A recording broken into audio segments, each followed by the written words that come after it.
takbo. So, thank you po kay Madam sa Raybel Hardware. Ayan, ano masasabi mo?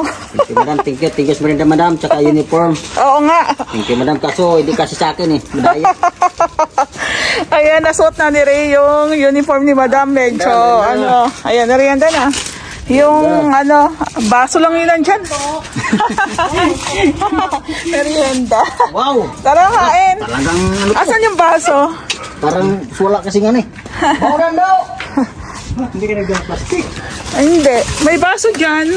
Grabe. Ay, hindi ko nadala yung baso. Simbara ata ano sa'yo. Paper pet ah.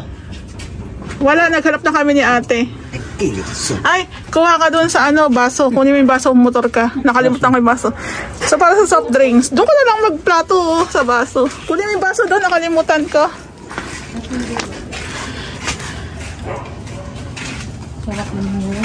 Kain sis. Okay na. Hello po, magandang hapon. Ito po yung new project namin dito. Halos katabi lang po nito yung isa. Halos tabi-tabi po yung mga projects ko. Kung mapapansin nyo, makalat. Pero materyales po ito. Mga materyales po ito. Yung iba sabihin nila, ang kalat naman madam ng site nyo. Hindi po talaga kasi maiwasan. Gawa ng... Tulad po nito, pag bumili ka po ng materyales, kailangan isang bagsakan. Kasi ang gate pass po, mahirap magpapirma. Minsan wala yung pipirma, maghihintay ka pa. Ayan. So, bali, today is nauumpisahan na yung ating bathroom. Ayan, oh. Plain white ang gusto ni ma'am. Tapos, pinasagad niya po yung niche natin. So, tinanong ko naman si Ray kung okay lang naman daw. So, ayan. Oh, ayan. Medyo mahirap po yung pagtatile sa bathroom. Ayan. Ayan po. Balikan natin yan. Akit tayo sa taas. So, itong unit ni ma'am, hindi ko po na-update. Gawa ng, yun nga po, nagkaroon ng problema. Ayan. Nilagyan nila ng harang. So, ito nga po, meron na siyang insulation. May wirings na din. Siguro, lalagyan na nila to ng kisame. Ayan. Magkikisame na sila. So, kailangan dahan-dahan lang gawa ng nakatiles na tayo. So, depende pa rin po sa na gumagawa. Oh, ayan, makikita niyo po, makalat na naman. Pinasapin po kasi namin yung mga ibang karton. Ayan po. Andiyan na yung ating wirings, apat na pin light, isang center light. Tapos ito po kay ma'am is may TV console, meron pang built-in cabinet. Tapos nagawa na rin po pala yung hallway grills. Ayan o. May hallway grills na rin tayo. Bentang-benta sa amin yung hallway grills. Ayan. Actually, ayaw ni ma'am nito, pero mas gusto ni sir. So, si sir ang nanalo. Pero ako talaga, sinasuggest ko po talaga hallway grills kasi hindi naman masyadong lilit yung kwarto natin. Ayan po. So, kanina nag-uusap kami ni ma'am kung saan ilalagay yung split type. Ayan, dito po tayo mag-aabang. Tsaka dito po sa kabila. Ayan. So, bali, ito po is 2-room partition lang po ito. Ayan.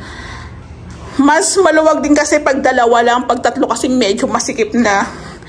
Tapos, ito po pag magpapagawa kayo, pwede nyo na rin pong i-ready yung mga accessories. Actually, paunti-unti lang yung bili pero mahal pa rin. Mahal din siya. Ayan, yung ating floor drain sa bathroom, yung ating bidet. Ayan, nandito na. So, pag ganyan po, wag muna natin ilagay sa unit yung mga accessories, lalo na nag-umpisa pa lang kasi baka madumihan, ma-damage. Pero ito kasi, before kami nag-start, andito na po talaga to. Kumbaga nabili na talaga ni ma'am. Ayan po. So maganda rin po yung magiging renovation dito kasi iba rin, ang kulay lang ni ma'am dito is white lang tsaka brown. Ayan po.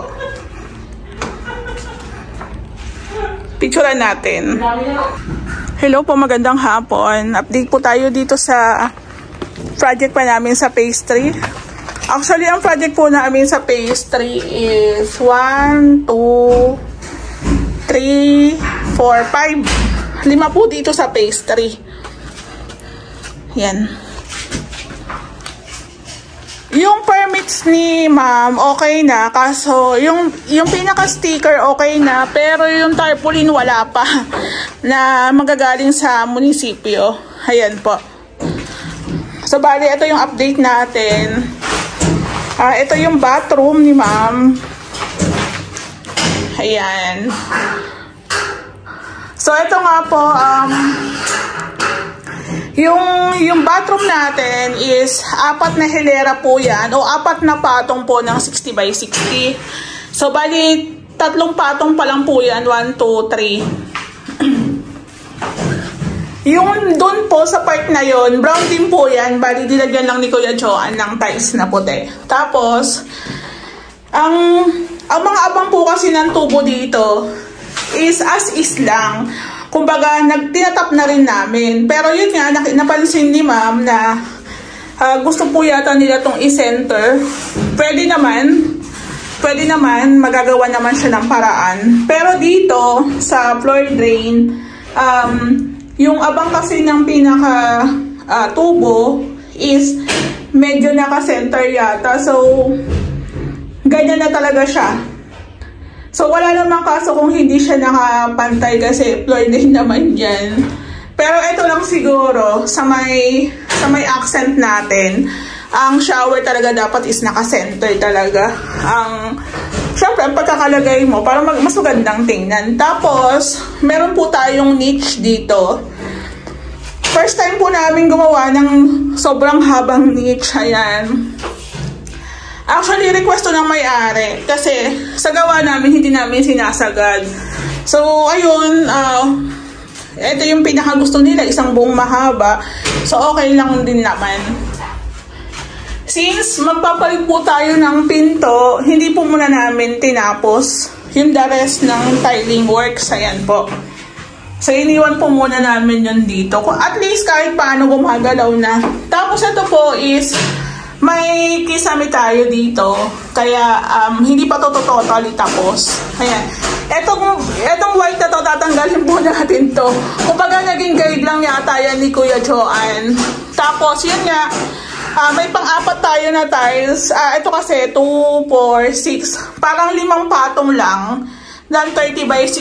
Kaya if ever meron tayong babaguhin o aayusin, okay lang, hindi naman maapektuhan. Tapos yung floor drain pala ni ma'am, baliktad yan eh, baliktaran. Pwede mo yung baliktad yung pinakatakip ng floor drain, pwede mo lagyan ng tiles. So, ayan, papalagyan na lang natin kay Kuya Joan yan ng tiles. Ayan. So, request din ng may-ari yun. Tapos yung mga abang-abang na tubo na yan, kay Lumina na yan, kumbaga nagtatap na lang po kami. I-check lang po namin kung working ba, gumagana ba, or hindi. Ayan po.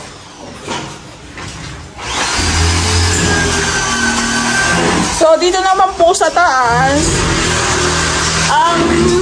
waiting kami sa tarpaulin.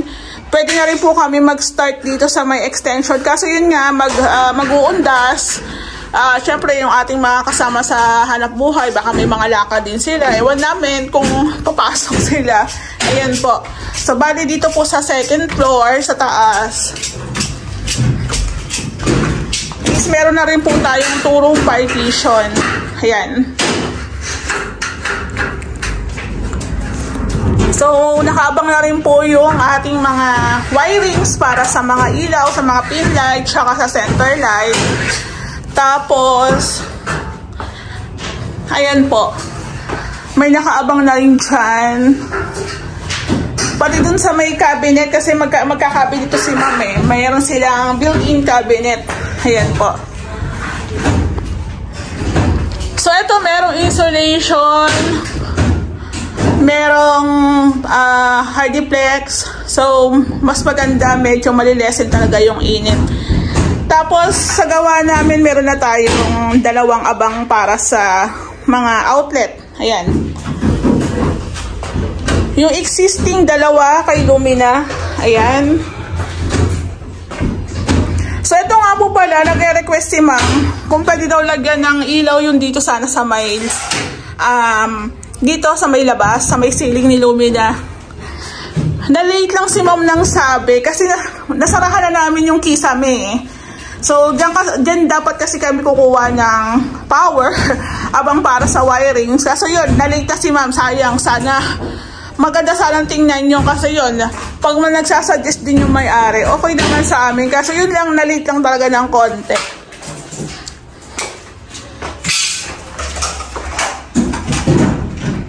So, bali, ito po yung second room.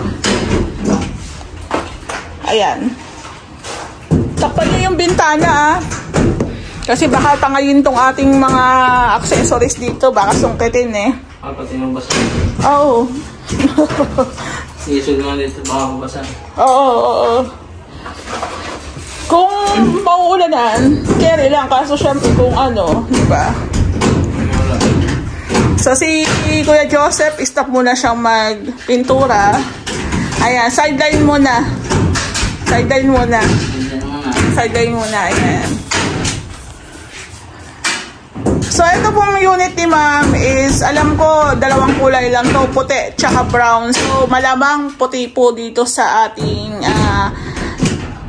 pinaka final paint natin, puti. Ayan. So, ito po is, meron din siyang PVC. May PVC to may PVC. Kaya wag yun ang lagyan ng masilya. Ayan. May PVC.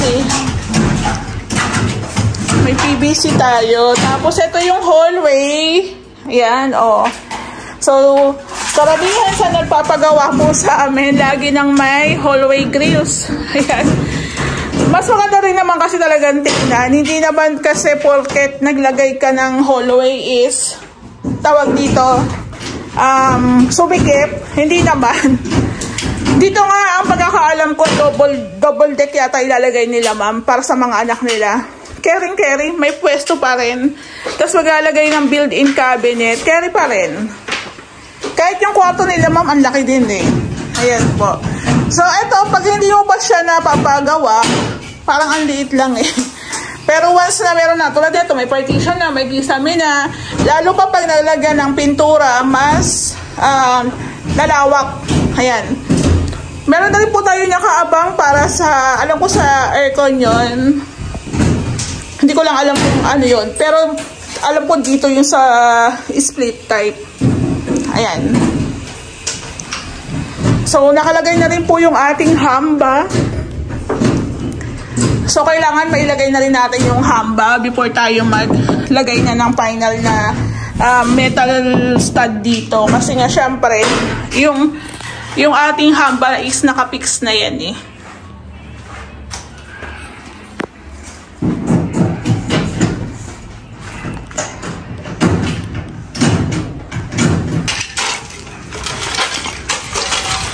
Hello po, magandang hapon. Update po tayo.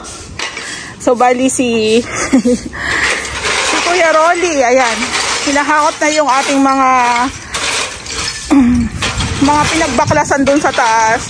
Actually, dun siya sa kabila naghakot. Pinasabay na lang to ni Ray. Ayan, konti lang naman. Ito po yung mga kapak doon sa second floor na tinatanggal namin. Ayan. So, yung unit nga po pala ni ma'am, okay na yung sticker permit niya, pero yung tarpaulin ang wala pa. So, baka after na lang po siguro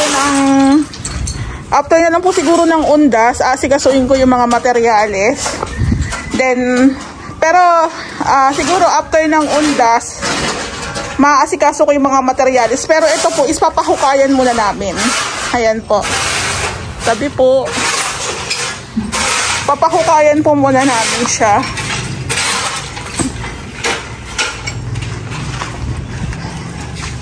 Ay.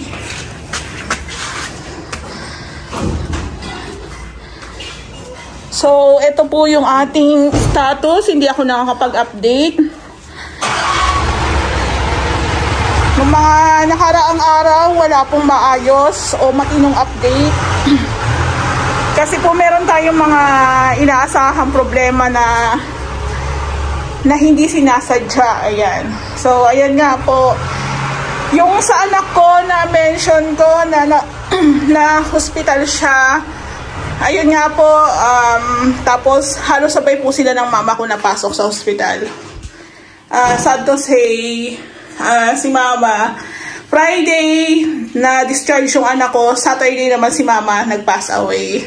So, mapapansin nyo, ang lamya, ang tawag dito, parang pinipilit lang mag-update, parang ganon. Pero ito nga po, syempre, marami tayong obligasyon. Kaya ito po, back to normal po tayo kahit may mga ganong pangyayari. So, ito na po yung ating bathroom. Yung bathroom ni ma'am, ayan po, yan, no? Sabi ko sa inyo, yung ating accent is brown lang po siya. Ayan. Tapos, naigitna na rin po ni Kuya Joan yung abang para sa shower. Ayan. Tapos, hindi muna natin siya itutuloy gawa na magpapalit tayo ng pinto. Tapos, ni-request din ni ma'am na yung switch ng exhaust tsaka ng ilaw is magkaiba. Kumbaga sa exhaust meron din switch, sa ilaw meron din switch. Ayan. So, ayun naman, common kasi talaga na minsan magkasabay. Pag binuksan mo yung ilaw, sasabay talaga yung switch. Common po kasi yun. Pero kung gusto nyo namang maiba, i-request, pwede rin naman po yun. So, ito po yung update natin sa taas.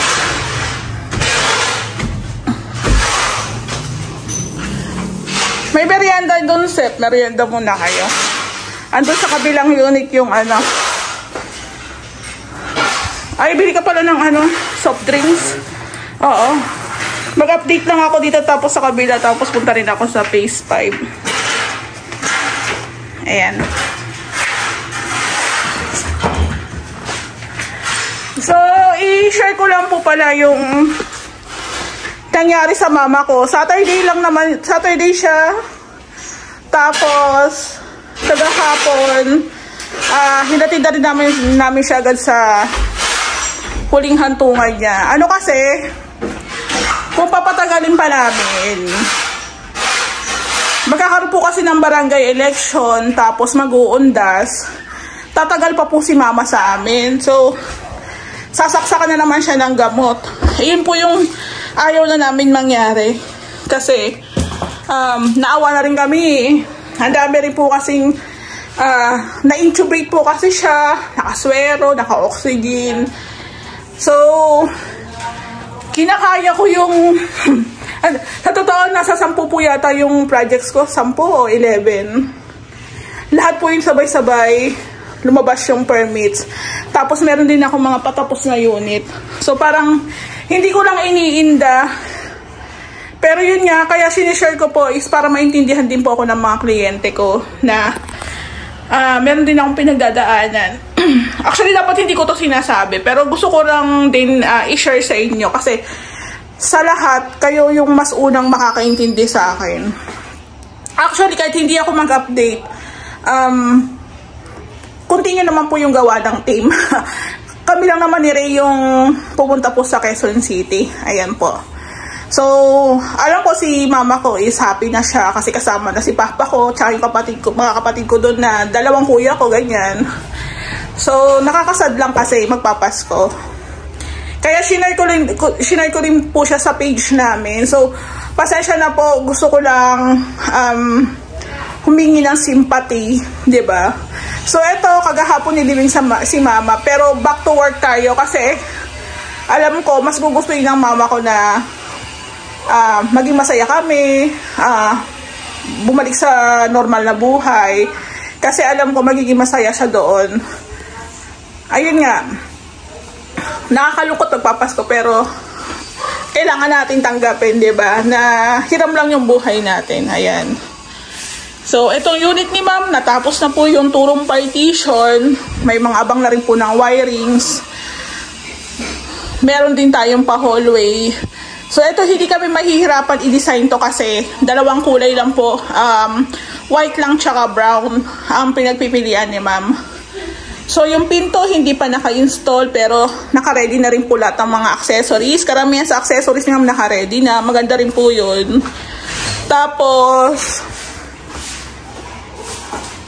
yung PVC ceiling panels, medyo ipapanghuli natin kasi hinihintay pa namin si Kuya Toto.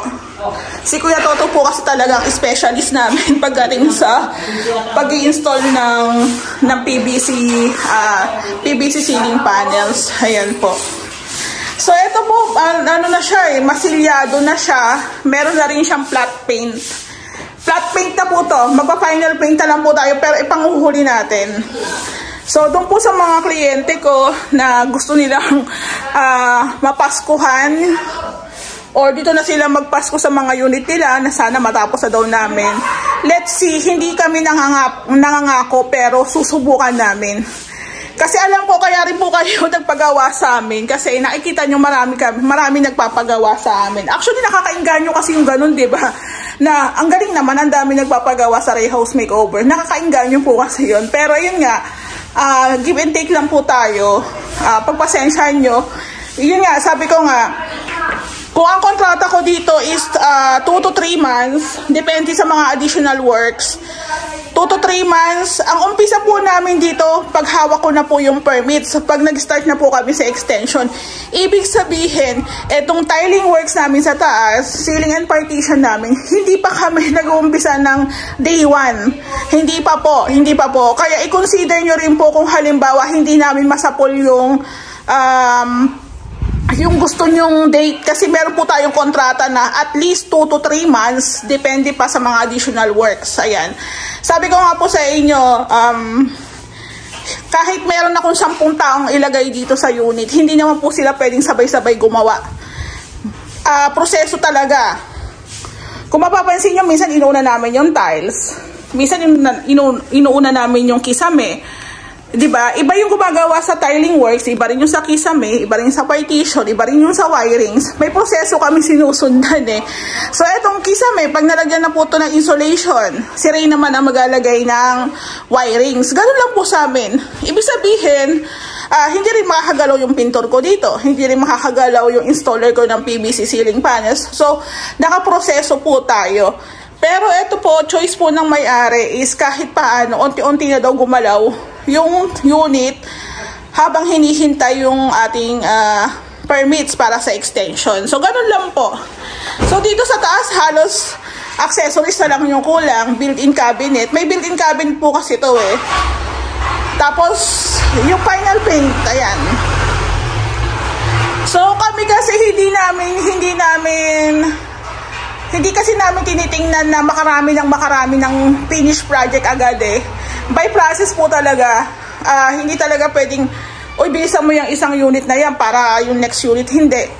Proseso po talaga. Katulad yan, pag natapos po dito yung pintor ko magpintura muna, babalik niya naman po siya sa kabilang unit para i-continue naman po doon yung mga instruction about sa painting works. Ayan po. So, kahit may ganong pangyayari, kailangan tayo mag-back to work kasi meron din po kami mga kasama sa hanap buhay na kailangan din po talaga, nangangailangan din. So, ayan, back to normal tayo. Ayan po. Tapos nga po pala, itong outlet switch na to, ililipat po ata namin dito sa part na to. Isasabay na po yata namin sa pagtatanggal nitong hamba. Tapos, may bago na naman po kami sa pinaka-design namin kasi itong pinto ng ating bathroom is magiging hidden door to. Hidden door. Lalagyan po namin to ng isang buong fluted panels dito. Ito, naka-fluted panels po to lahat. So, maganda na naman yung kakalabasan, nakaka-excite kasi nauuso na yung hidden door, diba? Ilang piraso lang naman to Sabi ko nga sa inyo kung gagastosan nyo din naman talaga. Lalo na't bahay nyo, itodo nyo na. Lalo na sa amin, mas mababa yung pinaka-labor. Ayan po. So, abangan po natin. Siguro panghuli na. Yung fluted panels natin, panghuli naman din talaga yan. Pero abangan nyo. Sa mga susunod na araw po, ito na ang ating hagdan. Ita-times na rin po yan ni Kuya Joan. Tapos magko-cover din po tayo dito. Ito po tatanggalin po namin to kasi magko-cover pa kami dito. Pangit po kasi yung ganito. Pasensya na kasi yung pinaka mga basura, mga alikabok, dito lang po yan dadaan. Katulad po yan, di ba? Ayan, dyan na siya naipon. So, kung mapapansin nyo sa pinakagawa namin, dyan namin siya ng pinakaharang talaga. So, ayan, ito kasi sinalo lang to ni ma'am, kaya may mga part na gawa na. Pero yun nga, siguro ito magagamit pa namin to. Pero yun nga, kaharangan muna namin siya dito. So, yung tiles ni ma'am is 20 by 100. Isang buo na lang siya, dudugtungan na lang namin siya dito. Ayan. So, medyo marami pa tayong materialis dito. In-order na po talaga namin karamihan para tuloy-tuloy lang yung gawa ng team. Kung saan may materialis na available, kung saan meron tayong mga gagawin, doon po kami nagdi-dispatch. Ayan po. So, nakaka-excite kasi ito rin po is meron siya dito TV console. Tapos meron siya dito ang parang cabinet. Ayan. Yun yung pinaka-suggestion ng may-ari. Kaya kada Angeli SF po na matatapos namin is iba na naman po yung magiging design. Ayan po. So sa mga susunod na araw po baka pwede na rin po tayo mag-start sa pinaka-extension.